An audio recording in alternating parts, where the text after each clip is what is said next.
I want to switch to another subject you're very familiar with, which is politics. You're not a never Trumper, Anthony. Clearly, I mean, you worked for Trump, but you don't. Yeah. People say, yeah, exactly. Yeah. But you don't want him in the White House again, right?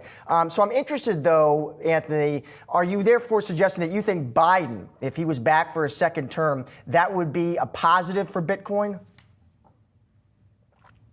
Okay, so there's a lot of different things there. Okay, so we're talking specifically for Bitcoin. I think macro, yes, because whether you like Mr. Biden or dislike him, he's for the rule of law and he's for the democratic processes of the United States.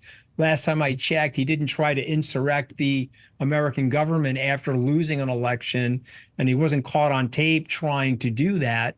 And so I know that trial is going to be delayed, but the American people need to know the facts.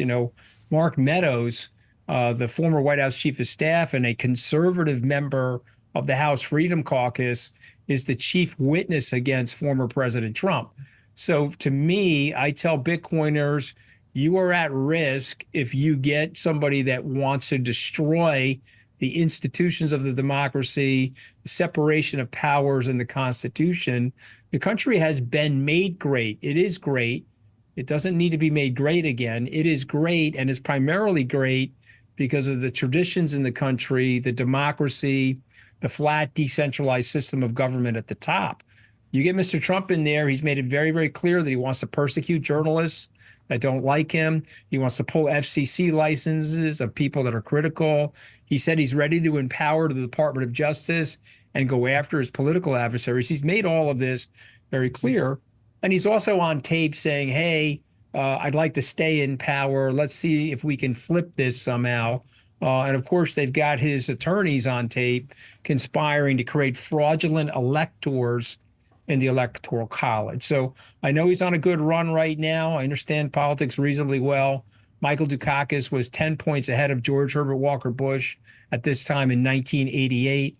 Mr. Trump is going to lose this election.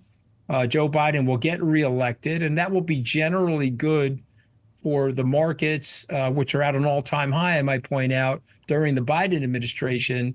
But it'll also be very good for Bitcoiners because you may not like the regulation coming out, but at least there's a predictable process to the law, and we'll continue to beat the Biden administration in the court system of the United States. And so I just want to remind people of that.